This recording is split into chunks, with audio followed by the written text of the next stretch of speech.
Hello student, welcome to my YouTube channel. मैं Baba Irshad Naqvi, account teacher. आप लोगों से रिक्वेस्ट है, चैनल को सब्सक्राइब करिए। इस चैनल पे आपको हर चैप्टर के हर टॉपिक बहुत ही बेसिक कॉन्सेप्ट के साथ मिलेंगे। आज शेयर चैप्टर सीरीज़ का पार्ट 4 है। पार्ट 4 में मैंने कॉल इन एरियाज़ को डिटेल में एक्सप्लेन किया है। चलिए स्टार्ट कर दें। देखिए, कॉल्स इन एरियर, यहाँ पे लिखेंगे कॉल्स इन एरियर, एरियर्स भी लिख सकते हैं। कॉल्स इन एरियर्स का मतलब क्या होता है? एक्चुअल में आपको यहाँ पे समझना होगा कि क्या कॉल्स होता है और क्या कॉल्स नहीं होता है। देखिए, जो फर्स्ट स्टेप होता है उसको बोलते हैं एप्लीकेशन।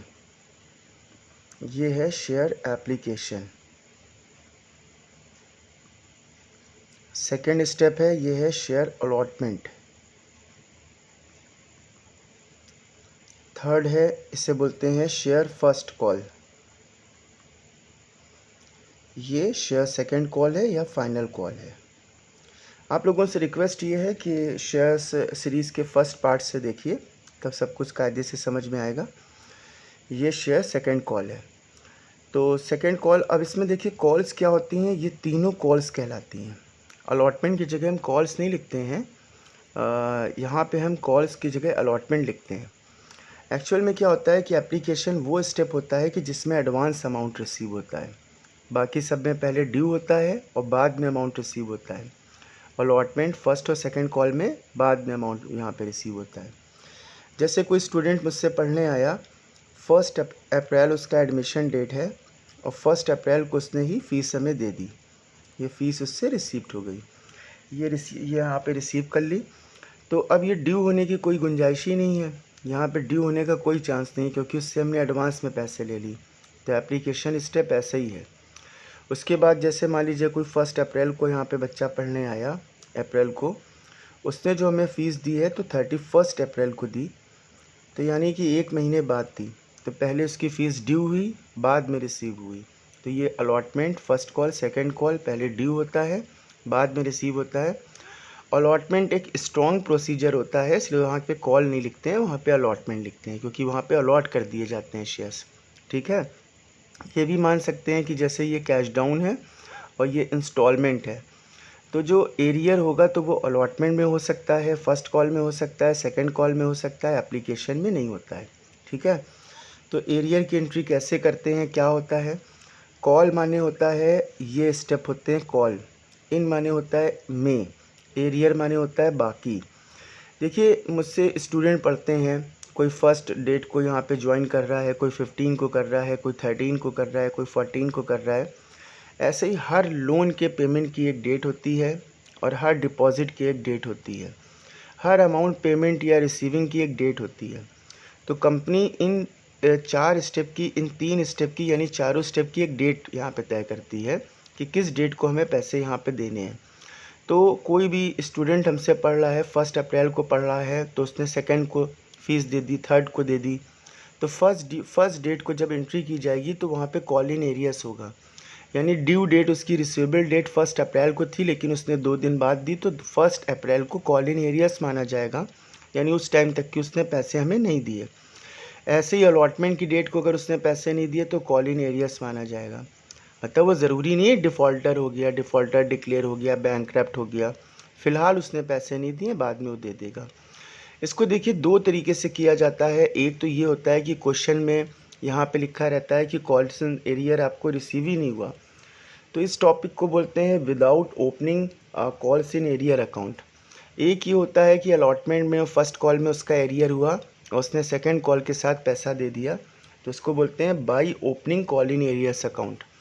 मतलब किस में call in arrears account open करना है, किस में क्लोज़ करना है। मतलब जिसमें रिसीव हो गई है तो समझिए उसमें ओपनिंग रखना है, ठीक है ना। और जिसमें नहीं रिसीव हुई है तो उसको ओपनिंग नहीं मानेंगे। ठीक है। चलिए, ये बात कोई ख़ास नहीं है। तो यहाँ पे ये देखना है कि इस क्वेश्चन को कैसे करना है, कॉल्स इन एरियर को क्या दिया होगा क्वेश्चन में, इसको आपको क्या करना है।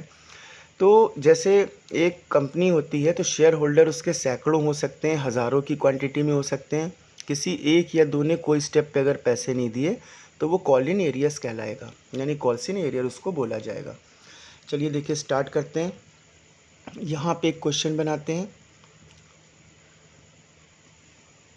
शेयर्स 10,000 @ 10 रुपीज़ ईच, ये शेयर कैपिटल हो गया। अब उसके बाद यहाँ पे लिखेंगे टू ऑन एप्लीकेशन। इसमें प्रीमियम भी इंक्लूड कर सकते हैं, लेकिन अभी प्रीमियम को नहीं कर रहे हैं। 3 on allotment, 2 on first call, 3 on second call. और यहाँ पे क्वेश्चन लिखते हैं राम आ share holder who had 500 shares, which amount did not paid on second call। उन्होंने अपना सेकेंड कॉल का अमाउंट नहीं पेड किया। राम एक शेयर होल्डर है, उसके पास 500 शेयर्स हैं जिन्होंने अपना सेकेंड कॉल का अमाउंट फ़िलहाल पेड नहीं किया है। अब आप ये देखिए कि सेकेंड कॉल पे टोटल कितने पैसे रिसीवेबल थे। On second call receivable amount देखिए यहाँ पे कितना था। सेकेंड कॉल का रेट 3 का है, तो अगर हम 10,000 को 3 से मल्टीप्लाई करेंगे तो 30,000 अमाउंट रिसीवेबल था। ये रिसीवेबल अमाउंट है। और नॉट रिसीव कितना इसमें हुआ, देखिए यहाँ पे 500 शेयर्स हैं जिनका अमाउंट हमें रिसीव नहीं हुआ, यानी 1500 नॉट रिसीव हुआ। ठीक है, तो अब रिसीव कितना हुआ, 9500 शेयर्स का 3 रुपीज़ के हिसाब से इसको इससे मल्टीप्लाई करेंगे तो 28,500 ये अमाउंट हमें रिसीव हुआ। ठीक है, पहली बात ये समझ लीजिए कि जो टोटल शेयर्स हैं तो ये टोटल शेयर्स 10,000 हैं। 10,000 में एक राम शेयर होल्डर है जिनको 500 शेयर्स किए हैं, जो अदर शेयर होल्डर हैं उनको 9500 शेयर्स इशू करे हैं। ये अदर यहाँ पे शेयर होल्डर है। इन लोगों ने सब ने अपने हर स्टेप के पैसे बिल्कुल कायदे से दे दिए हैं। राम ने फ़िलहाल सेकेंड कॉल का अमाउंट नहीं दिया है। तो अब इसको जर्नल एंट्री में कैसे करेंगे। ठीक है, देखिए जो जर्नल एंट्री बना रहे हैं तो सिर्फ सेकंड कॉल की बनाएंगे। अलॉटमेंट फर्स्ट और सेकंड मतलब फर्स्ट कॉल तक की बिल्कुल वैसे ही बनेगी 6 एंट्री। तो सिर्फ सेकंड कॉल जिसमें चेंजेस है वो एंट्री करके दिखा रहे हैं। तो यहाँ लिखेंगे शेयर सेकंड कॉल,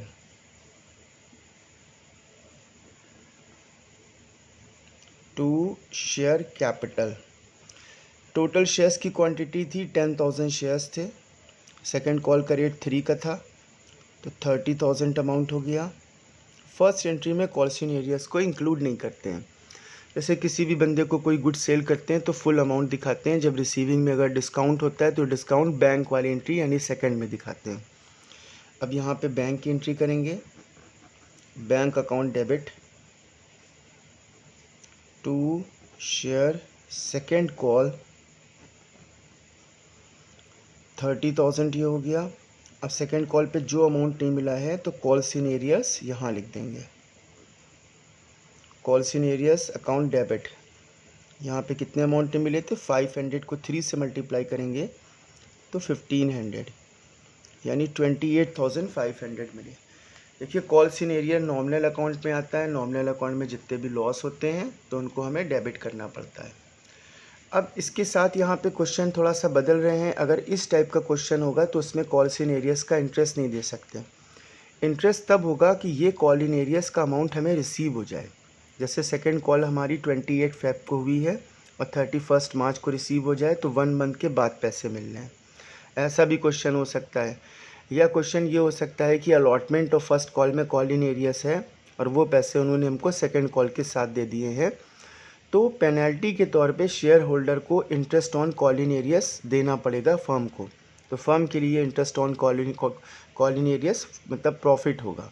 क्यों प्रॉफिट होगा, क्योंकि जो अमाउंट अलॉटमेंट और फर्स्ट कॉल में देना था वो पैसा वो सेकंड कॉल में दे रहे हैं, यानी डिले पेमेंट कर रहे हैं। तो पेनल्टी के तौर पे फर्म को ये इंटरेस्ट रिसीव होगा, तो इंटरेस्ट प्रॉफिट होगा फर्म के लिए कॉल्स इन एरियर्स का। तो देखिए अगर हम यहाँ पे क्वेश्चन एक बनाएं और उस क्वेश्चन में डेट भी डालें और डेट के साथ समझाएं कि interest on call in arrears कैसे किया जाएगा। चलिए स्टार्ट करते हैं। चलिए देखिए यहाँ पे क्वेश्चन स्टार्ट करते हैं।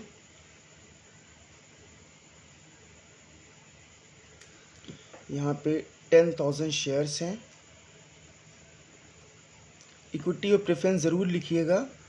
अब यहाँ पे ये 1 लाख रुपीज़ की हमारी शेयर कैपिटल है। 2 on application, 3 on allotment, 2 on first call, 3 on second call. अब यहाँ पे ये 10 रुपीज़ का रेट हो गया। राम आ share holder,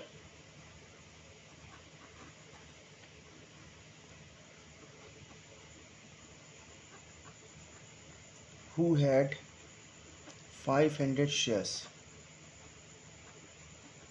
which allotment and first call amount did not paid.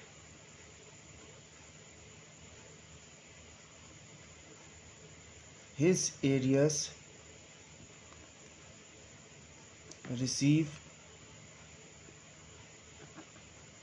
along with on second call।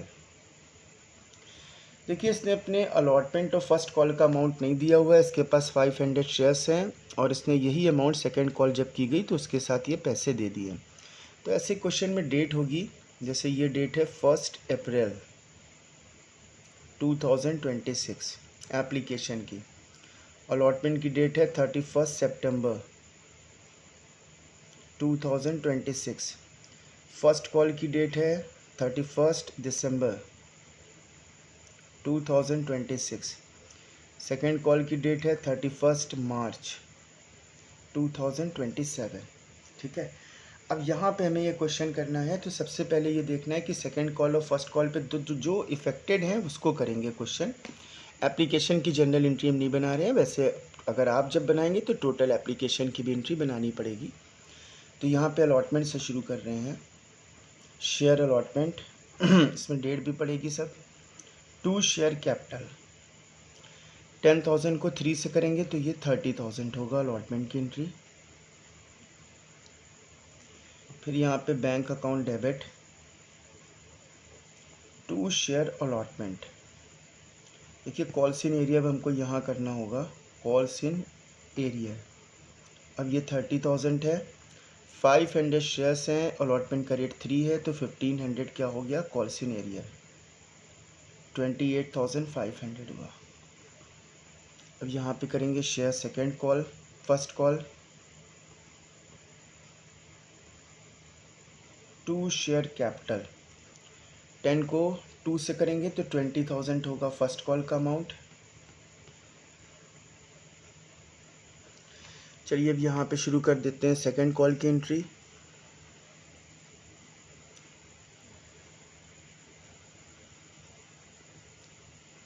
Bank की पहले कर देते हैं, फर्स्ट कॉल की bank account debit 2 share first call. 2 का रेट है तो ये 20,000 हुआ। यहाँ पे कॉल्स इन एरियर, ये एरियस हो गया। 500 को 2 से मल्टीप्लाई करेंगे तो 1000, ये आएगा 19।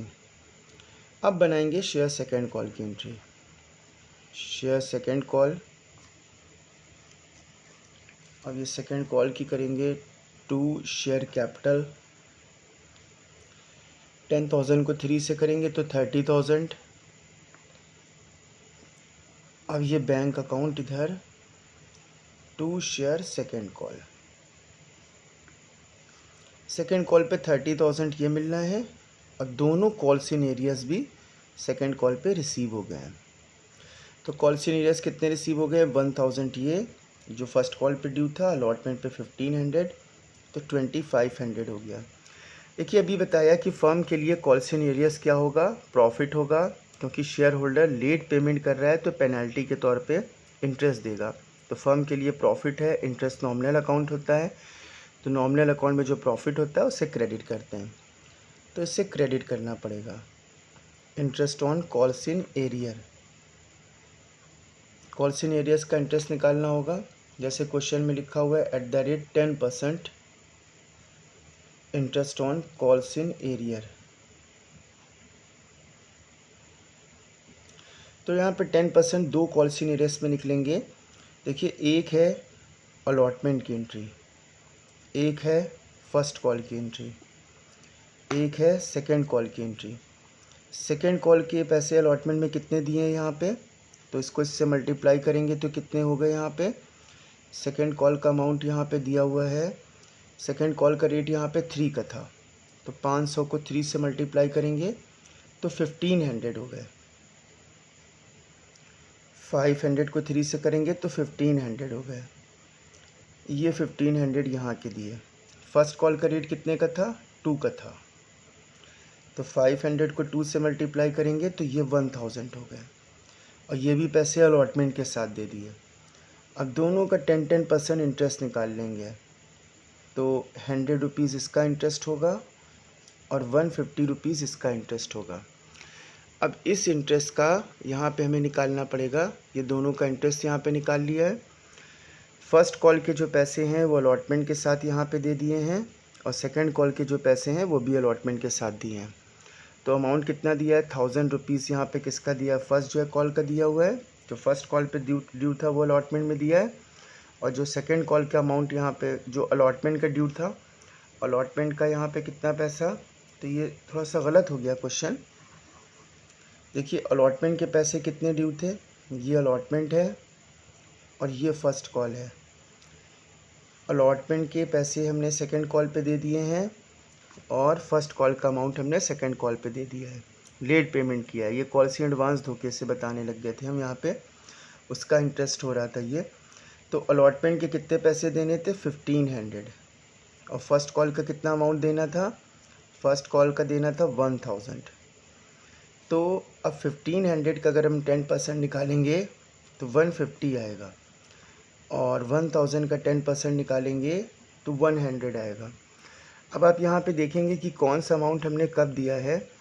तो जो सेकंड कॉल के पैसे थे वो हमने यहाँ पे कब दिए हैं, सेकंड कॉल के पैसे हमने यहाँ पे दिए हैं अलॉटमेंट में। ये अलॉटमेंट के पैसे हमने सेकंड कॉल में दिए हुए हैं, और फर्स्ट कॉल के पैसे हमने सेकंड कॉल में दिए हुए हैं। तो जो अमाउंट अलॉटमेंट में देना था वो अमाउंट हमने सेकंड कॉल पे दिया हुआ है। तो मंथ देख लीजिए कितने हुए, सितंबर ख़त्म है, अक्टूबर, नवंबर, दिसंबर, जनवरी, फरवरी, मार्च, 6 मंथ डिले किया है यहाँ पे। तो हमें यहाँ पे इसका 6 मंथ निकालना पड़ेगा, 6/12। तो जब इसका 6/12 निकालेंगे तो इसका अमाउंट आएगा 75 रुपीज़ इंटरेस्ट आएगा। अब जो फर्स्ट कॉल का अमाउंट था वो हमने सेकंड कॉल पे दिया हुआ है, तो कितने मंथ डिले किया है, दिसंबर ख़त्म हो गया है, जनवरी, फरवरी, मार्च, 3 महीने बाद पैसे दिए हैं, तो 3 मंथ्स इसका निकालेंगे, 3/12। 3/12 निकालेंगे तो ये 25, 75 और 25 दोनों मिलके यहाँ पे कितना होगा, 100 रुपीज़ इंटरेस्ट हो जाएगा, तो 32,600 आएगा। ये मेरी ऐसे एंट्री बनेगी। तो कॉल्स इन एरियर्स को ऐसे किया जाता है। चैनल को सब्सक्राइब करना बिल्कुल मत भूलिएगा। Thank you so much.